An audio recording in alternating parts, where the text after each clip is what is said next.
Bonjour, cher docteur. Alors, allez voir ce film, ça va vous passionner. Est-ce que c'est une maladie, la jalousie? Ça peut le devenir. Oui. Ça peut le devenir. Moi, je m'intéresse beaucoup à la jalousie du couple, Oui. parce que ça peut être parfois utilisé comme un piment quand ça tient un petit peu remplan-plan. Ah, d'accord. La sexualité intervient dans la jalousie? Ah oui, beaucoup. Ah oui. Beaucoup, parce que certains couples où, au bout d'un certain nombre d'années, ça devient un petit peu plat, Plan-plan. se disent la jalousie, ça va un peu réveiller les choses. C'est pas une bonne idée du tout. Il y a des choses beaucoup plus simples pour allumer son cerveau érotique. Par exemple, vous pouvez essayer le réflexe crémastérien. Comment? Le réflexe crémastérien, c'est très simple. On remonte le long de la cuisse vers l'aine, et ça se voit tout de suite que ça allume le cerveau érotique parce qu'on voit le testicule qui remonte et les grandes lèvres qui s'ouvrent. Les 18 heures, là. Tiens, viens par là. Là, on est déjà dans le bêtisier de la dépense. Voilà. Donc, il y a plein de petites choses qui allument ce cerveau érotique. Le cerveau érotique. Oui, oui, c'est très important. C'est mieux que la jalousie, beaucoup plus simple. Par exemple, il y a les corpuscules de Croce qui sont sous la verge. Il suffit de un tout petit peu les toucher, c'est formidable. Un feu d'artifice. Vous êtes à table, bon appétit. Les fibres, c'est des fibres qui, à 4 cm secondes, c'est tout un réseau qu'on a sur le corps qui allume justement cette zone.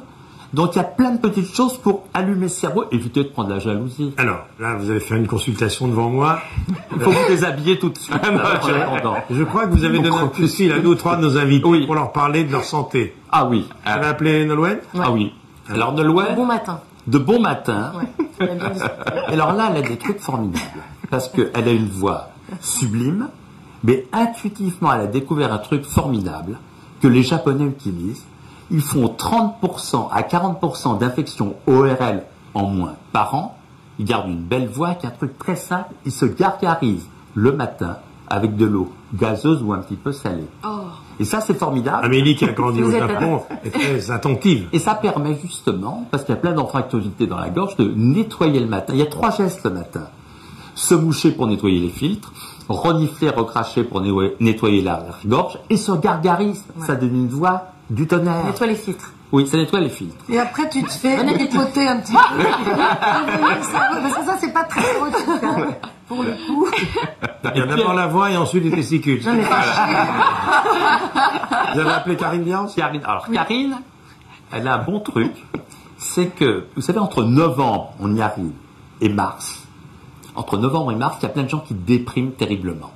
Ils dépriment pour ce qu'on appelle le SAT. On rentre dans cette zone. Oui. Le manque de lumière, ça donne des vraies dépressions, ce qui fait que dans certains hôpitaux, on a même des salles avec de la lumière. C'est-à-dire, la baisse de lumière éteint le cerveau érotique. Ah, mais tout s'éteint. Voilà. C'est la panne de lumière sans groupe électrogène. Non. Eh bien, de marcher, vous avez l'habitude de marcher à la lumière extérieure, et ça c'est formidable dans cette période, c'est un anti-blues formidable. Ouais. C'est-à-dire que moi, j'ai des amis, dès qu'il y a un rayon de soleil en hiver, ils se mettent des lunettes.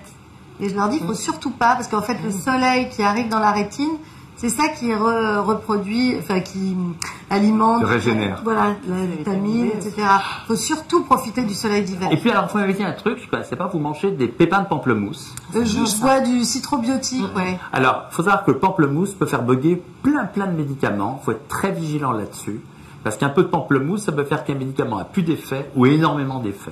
Donc, il faut être très D'accord. vigilant sur le pamplemousse. Très bien. Autre client?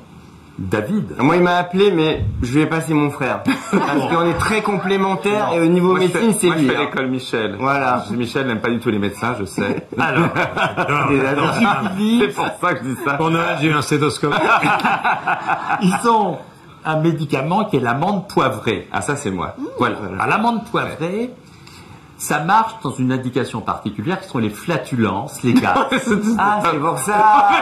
Je comprends pour faire cette convivialité parfois.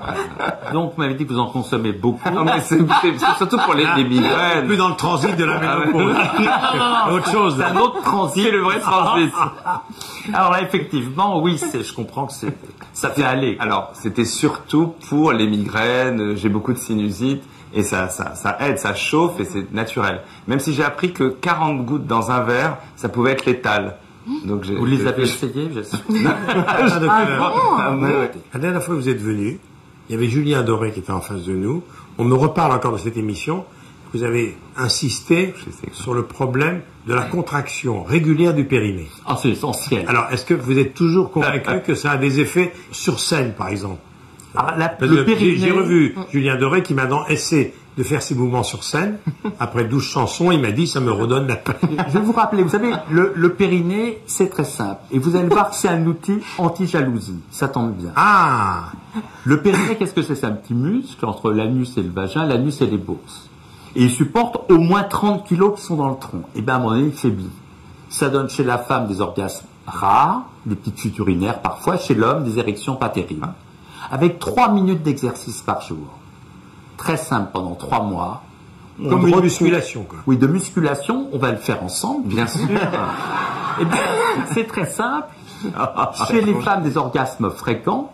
Chez l'homme, des érections fermes, stables, un bon contrôle de l'éjaculation et un excellent angle d'érection. Donc, J'étais sûr. On a bien fait de venir, Merci, merci. branché. J'ai accouché il y a 3 mois, c'est parfait. Alors, Merci, comment on fait? docteur. Alors, vous allez Non, mais pouvoir vous le branchez faire. le docteur Saman là-dessus, il vous fait C'est 1 heure sur le parfait. périnée. Alors, c'est très simple. Vous allez faire l'exercice. C'est très simple.